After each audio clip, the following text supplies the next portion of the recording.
Em busca de aumentar o ticket de cada cliente, Sim. Você optou por um rebranding indo contra a sua intuição. Sim.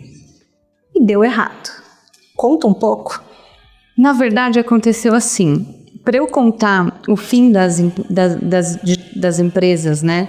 Mas eu vou me concentrar o Ateliê e a Liana, que foram as duas marcas que eu criei. Claro, vamos falar isso, porque a Nômade e a Aura Nuda você tinha outros sócios. E tinha muito a persona das sócias, então era uma mistura, assim.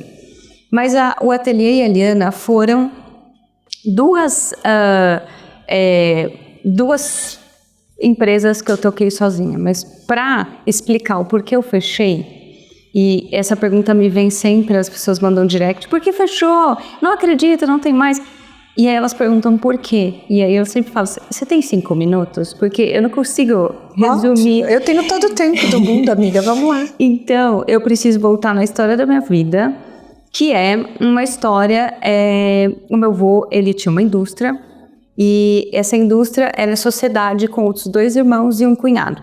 Então imagina que a minha vida era família e negócios misturado. Sempre foi assim, e isso sempre foi uma convergência. É muito natural para mim, empresas familiares. Eu nasci nesse meio. E eles tinham uma chácara que a gente ia todo domingo, todo domingo. Do 0 aos meus 18 anos, eu convivi com os meus primos de 1º, 2º e 3º grau. Então, eu nunca entendi empresa e família como unidade separada. Sempre foi uma unidade só, a família sempre trabalhou junta. E os meus pais, eles são 2 pessoas muito peculiares, assim, eles são muito parceiros, eu acredito muito em outras vidas e eu acho que eles estão aqui só em mais uma das vidas que eles já viveram juntos, porque eles têm uma sinergia, assim, surreal. E o meu pai é a pessoa que começou a trabalhar com 14 anos na indústria, por necessidade. Meu avô teve um problema de saúde, meu pai teve que começar a trabalhar lá e meio que assumir a parte dele. E eu tenho uma similaridade de qualidades e defeitos com o meu pai. E meu pai é essa pessoa que respira trabalho, tudo na vida dele é a empresa. Meu irmão brinca que eu sou a filha preferida e eu falo que ninguém ganha da fábrica. Uhum. A filha preferida do meu pai sempre vai ser a indústria. E eu cresci assim, eu cresci com esse ar, assim, de que o trabalho é importante, que a disciplina é importante, que a dedicação é fundamental. Então, quando eu criei as minhas empresas, eu fui ao extremo, igual meu pai. Então, eu trabalhava muito, eu me dedicava muito, eu realmente acreditava que se eu trabalhasse mais e mais e mais, eu ia chegar no lugar que eu queria, ou eu estava fazendo o que tinha que ser feito, e eu cresci desse jeito. Só que as pessoas são diferentes. O meu pai, ele vai de segunda a segunda na empresa. Todo sábado e domingo ele vai trabalhar.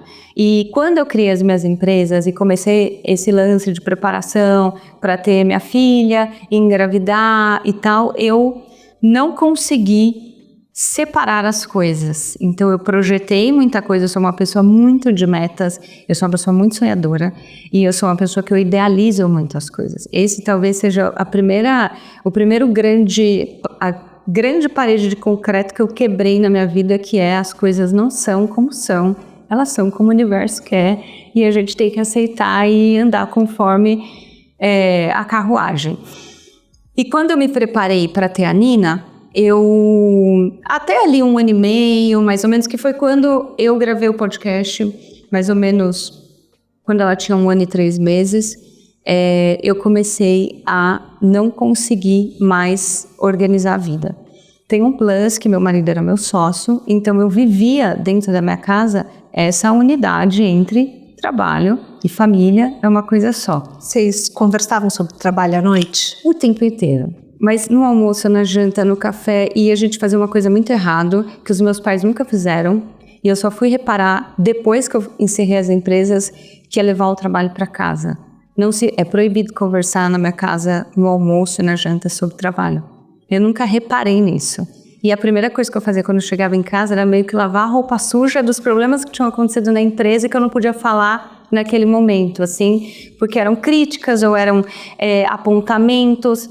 Então, eu não soube administrar essa diferença entre respeitar o que é o casamento e respeitar o que é a sociedade, né, como sócios. Eu tiro muito o chapéu para quem é sócio de marido, mulher.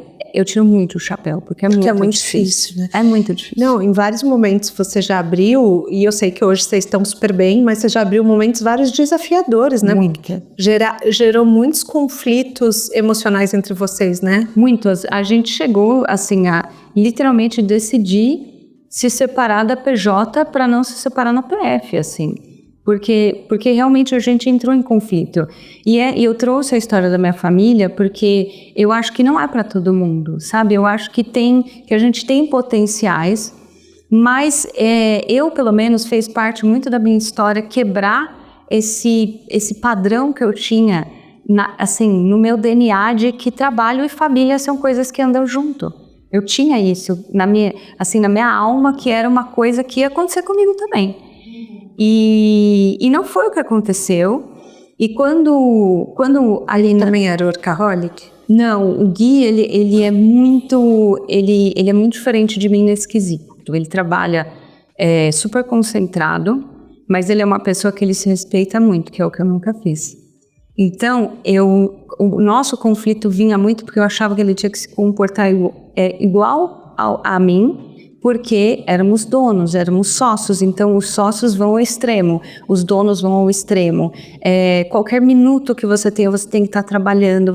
Então, eu abdiquei muito da minha vida pessoal e, assim, eu acho que eu estou retomando agora a minha vida pessoal. Eu acho que eu fiquei nesses 12 anos sem vida pessoal.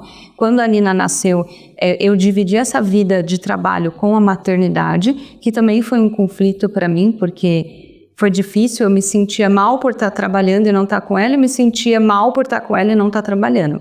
Mas eu me anulei de uma forma que eu parei de fazer tudo para mim, assim, tudo. Eu não fazia unha. Eu passei, sei lá, dos 10 anos da empresa, eu passei uns 8 anos, eu não me cuidava, sabe? Eu, realmente só trabalhava, assim.